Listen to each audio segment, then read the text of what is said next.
کریم صلی اللہ علیہ وسلم نے فرمایا کہ جبرائیل نے مجھے آگاہ کیا ہے کہ میری امت بھی جہنم میں جائے گی۔ فاطمہ بیٹی، مجھے اپنی امت کے گناہگاروں کا غم کھائے جا رہا ہے اور میں اپنے مالک سے دعائیں کر رہا ہوں کہ اللہ ان کو معاف کر دے اور جہنم سے بری کر دے۔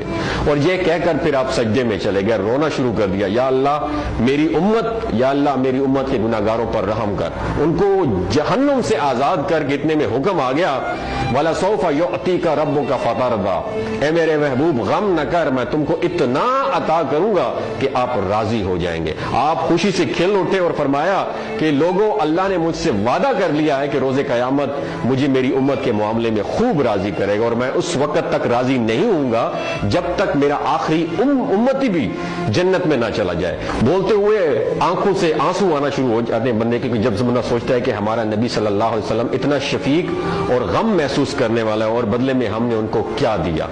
آپ کا ایک سیکنڈ اس ویڈیو کو دوسرے لوگوں تک پہنچانے کا سورس ہے۔ میری آپ سے عاجزانہ اپیل ہے کہ لا حاصل اور بے مقصد پوسٹیں ہم شیئر کرتے رہتے ہیں، لیکن آج اپنے نبی کی رحمت کا یہ پہلو کہیں ہم سے مس نہ ہو جائے۔